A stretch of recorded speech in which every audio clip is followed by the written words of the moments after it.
दीपक जी, लोकसभा के चुनाव काफी नजदीक है। वहीं बात की जाए तो वर्तमान सरकार बड़े बड़े दावे कर रही है, विकास के दावे कर रही है, रोजगार के दावे कर रही है, बड़े बड़ी घोषणाएं कर रही है। लेकिन जमीनी हकीकत देखी जाए तो आज हल्द्वानी में नजूल भूमि अतिक्रमणों को लेकर कहकर परिवारों को उजाड़ा जा रहा है। वहीं वंदे भारत ट्रेन की बात की जा रही है, जबकि पिछले कई वर्षों से रेलवे ट्रैक हर मानसून के मौसम में बह जाता है। इसको कैसे देखते हैं आप? देखिए, चुनावी वर्ष है और ये भाजपा के नारों का वर्ष है, झूठी घोषणाओं का वर्ष है। जो जितने भी पूर्व में इन्होंने वादे किए वो पूरे नहीं किए और विज्ञापनों में, होर्डिंगों में, नारों में भाजपा सब जगह मुस्तैद है, लेकिन धरातल में कोई विकास कार्य नहीं हुआ।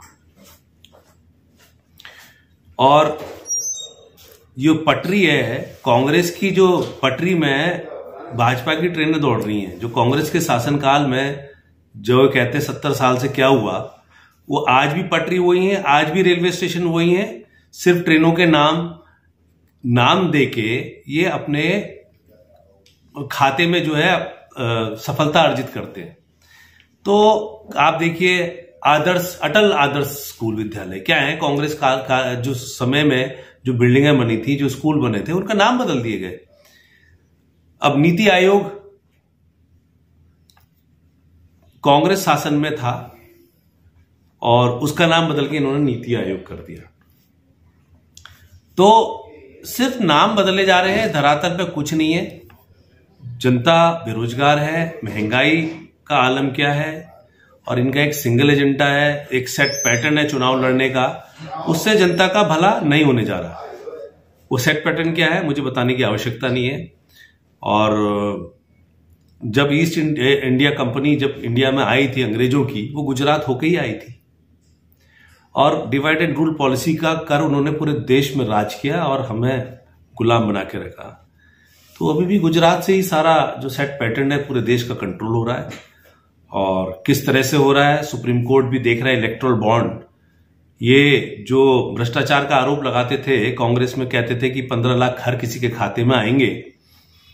15 लाख तो खाते में आए नहीं, और वो लिस्ट जो दिखाते थे कि भैया इतने भ्रष्टाचारियों की लिस्ट हमारे पास है स्विस बैंक में, इनका जैसी सरकार आएगी उसके बाद तो 2 बार सरकार आ गई है, तो ये ला नहीं सके क्योंकि इन्होंने झूठ बोल के सत्ता हत्याई। अब सच्चाई यह है कि इलेक्टोरल बॉन्ड में इनको 335 करोड़ रुपए कहां से आए, कौन सी ऐसी कंपनीज हैं, क्या उनका इंटरेस्ट है, ये उजागर क्यों नहीं करते? एसबीआई क्यों समय मांग रहा है कि हमें टाइम दीजिए, चुनाव जब तक चुनाव निपट जाएंगे? ये अपने आप में बहुत बड़ा प्रश्न जनता को भी समझना चाहिए कि जो लोग भ्रष्टाचार का आरोप लगाते वो इतने पारदर्शी हैं, तो वो खुद ही अपने इलेक्टोरल बॉन्ड से उनको कितना पैसा खाता बना के कितना रुपया किस कंपनी से आया क्यों नहीं दे देते? सुप्रीम कोर्ट को कहना पड़ रहा है और एसबीआई से आरबीआई, जो कि वो समय मांग रहे हैं। आजकल डिजिटल युग की हम बात करते हैं, डिजिटल युग में एक सिंगल क्लिक में सारे डाटा जो है वो डाउनलोड हो जाता है और उसको आप चाहे सॉफ्ट कॉपी में सर्कुलेट करें चाहे हार्ड कॉपी में सर्कुलेट करें। पर इनको इतना समय क्यों निकल चाहिए? क्योंकि चुनाव तब तक निकल जाएगा। तो कहीं ना कहीं दाल में काला नहीं, दाल ही पूरी काली है। यदि बात की जाए, जिनको कहते हैं धामी धाकड़, प्रदेश के मुख्यमंत्री लोग कहते हैं, उनके कार्यकर्ता कहते हैं, उनके द्वारा बार बार घोषणा की जाती है, अपने चुनावी पत्र में कहिए या मीटिंगों में कहिए, जल्द बनेगा आईएसबीटी। लेकिन देखा जा रहा है पिछले कई सालों से आईएसबीटी के स्थान बदलते हैं, मिठाइयां बढ़ती हैं और जो स्टेडियम बना हुआ है आज दिन के दौरे होते हैं, खेल आज तक एक नहीं हुआ। 2 रुपए पैसा फूका जा रहा है स्टेडियम के, वो आईएसबीटी के रोज स्थान बदले जा रहे हैं, लेकिन हल्द्वानी जनता को लाभ नहीं मिल रहा है। देखिए, आईएसबीटी की अगर हम बात करते हैं, कांग्रेस शासनकाल में स्वर्गीय नारायण दत्त तिवारी जी के समय की बात करते हैं, तो वन भूमि हमें मिली थी गोलापार में, जिस पर आईएसबीटी का निर्माण होना था, जिसमें 2 करोड़ 37 लाख रुपया खर्च भी हो गया था और करीब 2700 पेड़ कटे भी थे। भाजपा सरकार ने अपनी प्रतिष्ठा का सवाल बना के आईएसबीटी में रोक लगाने का काम किया और जब आपके फॉरेस्ट लैंड जो आईएसबीटी के लिए अलॉट हुई थी, केंद्र से होती है ये, तो फॉरेस्ट एक्ट के प्रोविजंस के तहत, तो इन्होंने उसको लौटा दिया। तो आज इनके पास आईएसबीटी के लिए भूमि ही नहीं है, क्योंकि वन विभाग ने कहा, जो आपका फॉरेस्ट एक्ट है उसके अंतर्गत प्रावधान है, एक चीज के प्रायोजन के लिए आपको 2 जमीन नहीं दी जा सकती। तो इन्होंने क्या किया, अपनी जमीन लौटा दी और दूसरी इनको नहीं आवंटित नहीं हो रही है, अलॉट नहीं हो रही है। तो ये सिर्फ घुमाए फिर रहे हैं। ये रिंग रोड की बात करते हैं, ये अंतर्राष्ट्रीय स्टेडियम जो कि नदी के तट पे है, उसकी रिटेंशन वॉल का काम नहीं करा पा रहे। और पहले तो उसको सुरक्षित रखना हमारे लिए, कभी कोई आपदा आ गई, ज्यादा पानी आ गया तो वो तो बह जाएगा पानी में। तो जो सरकार की संपत्ति है उसकी रक्षा करना सरकार का काम है। और इनके 2 कार्यकाल पूरे होने को है, और 2 कार्यकाल जब पूरे हो जाएंगे तो भी इस पर आज तक एक भी कोई भी किसी भी प्रकार का कोई आयोजन खेल संबंधित नहीं किया गया। और दिन प्रतिदिन जब कोई चीज इस्तेमाल नहीं होता है तो उसकी स्थिति धीरे धीरे समय समय के हिसाब से बदतर होती चली जाती है। आज जो अंतर्राष्ट्रीय स्टेडियम जिसको हम कह रहे हैं, जो कांग्रेस की देन है, इनके कार्यकाल में, इनके शासनकाल में उसकी ऐसी स्थिति हुई, वो खंडर की ओर होता जा रहा है। सिर्फ और सिर्फ मंत्रियों का और मुख्यमंत्री के सिर्फ बयान, कोरे बयान और दौरे होते हैं। दौरे के बाद उसका जो नतीजा सिफर रहता है। यानी कि बात की जाए, जो लोकसभा चुनाव, आगामी चुनाव आने वाले हैं, ये केवल जुमलों और घोषणाओं का चुनाव है। कहते हैं ना, कस्में, वादे, प्यार, वफा, सब वादों का क्या, वादों का तो क्या? ये वादे ही बातें हैं, बातों का क्या। तो यही हो रहा है। 2 करोड़ नौकरी देने वाले थे हमारे माननीय प्रधानमंत्री जी। उसके बाद बहुत सारी ऐसी योजनाएं जो बताई गई, जो धरातल पे कहीं पर भी नहीं है। और आप देखिए, चाहे आपके पुरानी पेंशन को लेके लोग धरने पे हैं, सैन्य धाम की बात करने वाले, सैनिकों के परिवार को के वोटों को अपनी ओर आकर्षित करने वाले एक तरफ सैन्य धाम की बात करते हैं, दूसरी तरफ जो शहीद सैनिकों की, वीरांगनाओं को मिलने वाली प्रोत्साहन राशि 10 लाख रुपए, उसको उनको ना मिले करके रोक लगाने के लिए वो सुप्रीम कोर्ट तक चले जाते हैं।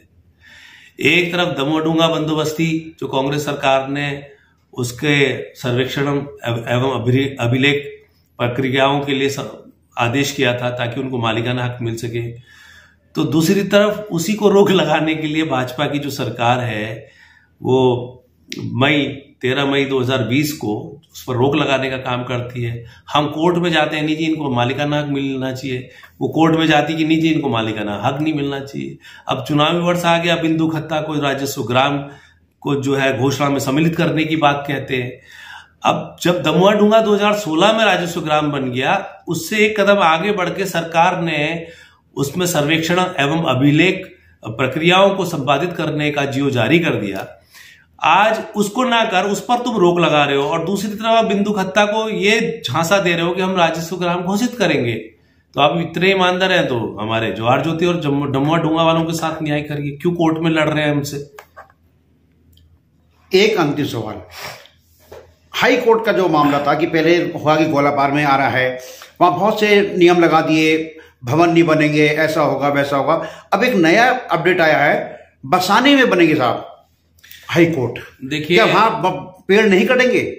देखिए, हमारी उत्तराखंड की जो एक पहचान है वो प्राकृतिक जो संपदा है हमारी, पेड़ पौधे, वन्य जीव जो एक आकर्षण का केंद्र है, पर्यटन का केंद्र है।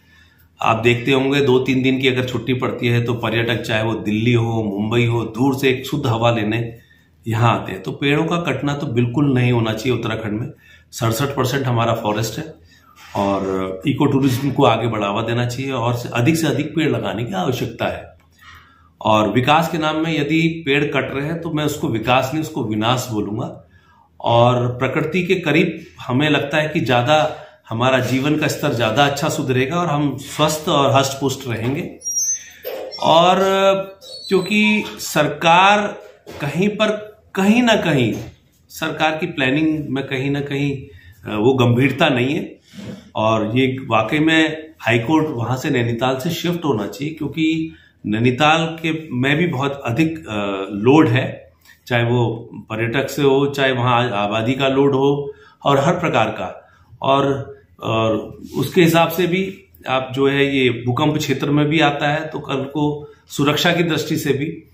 लेकिन सरकार को चाहिए कि चाहे वो कहीं पर भी हो, एक मुश्त जो नॉर्म्स के हिसाब से रिक्वायर्ड लैंड है, उतनी जमीन एक मुश्त कहां पर मुहैया करा सकती है, तो उसके हिसाब से जाया जाए, आगे बढ़ा जाए।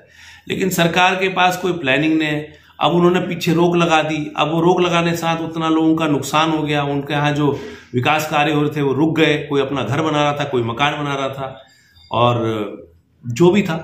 तो लेकिन आज भी जो ये कह रहे हैं, जो मेरे संज्ञान में आया है, बसाने की बात करते हैं, वहां भी जितनी हाईकोर्ट को आवश्यक जमीन की आवश्यकता है, ये पूरी इनके पास नहीं है।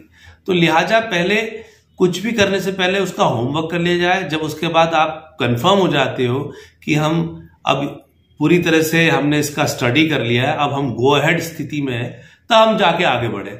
खाली रोज आए दिन मजाक बना के रख दिया है कि आज यहाँ आईएसबीटी, कल वहां आईएसबीटी। आईएसबीटी के लिए आपके पास जमीन कहाँ है? काडूदाम जो स्टेट हाईवे है, उस जो डिपो है, उस उतना छोटा डिपो है।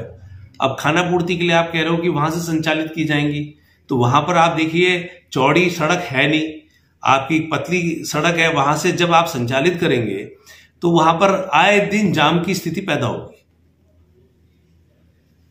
और जिससे जनता परेशान होगी।